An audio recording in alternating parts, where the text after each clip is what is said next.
وقل رب بسم اللہ الرحمن الرحیم۔ اگر آپ اپنے بچوں کی اسلامی تعلیم و تربیت کے حوالے سے پرفکر ہیں تو ہمارے چینل کو ضرور سبسکرائب کیجئے گا۔ ہم آپ کے سامنے موٹیویشنل اور انسپائریشنل ویڈیوز رکھتے رہتے ہیں۔ انہیں دیکھ کر نہ صرف آپ موٹیویٹ ہو سکتے ہیں بلکہ آپ کے بچے بھی انسپائر ہو کر آپ کی امنگوں کے امین بن سکتے ہیں۔ ذرا سنیے یورپ سے تعلق رکھنے والی اس بہن کی تلاوت کلام مجید کو۔ یہ اس قدر محسوس انداز میں، اتنی دل نشین آواز میں تلاوت کلام مجید کرتی ہے کہ ایک سما سا بن جاتا ہے۔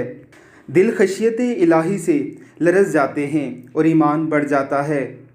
رسول اکرم صلی اللہ علیہ وسلم کا ارشاد گرامی ہے، وہ دل جس میں قرآن کا کچھ حصہ یاد نہیں، اس گھر کی طرح ہے جس میں کوئی انسان آباد نہ ہو۔ اس مقدس کلام کو میمورائز کر کے اپنے دلوں کو آباد کیجیے۔ اللہ رب العزت ہمیں اپنے بچوں کی اسلامی تربیت کی توفیق عطا فرمائے۔ آمین ثم آمین۔ بسم اللہ الرحمن الرحیم۔ اقم الصلاة لدلوک الشمس لک عسى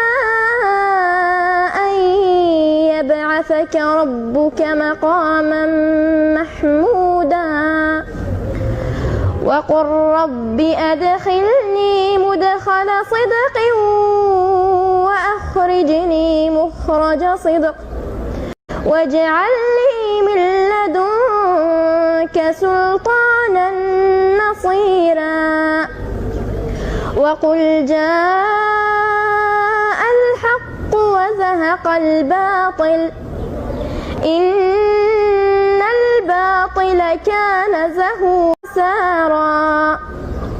وإذا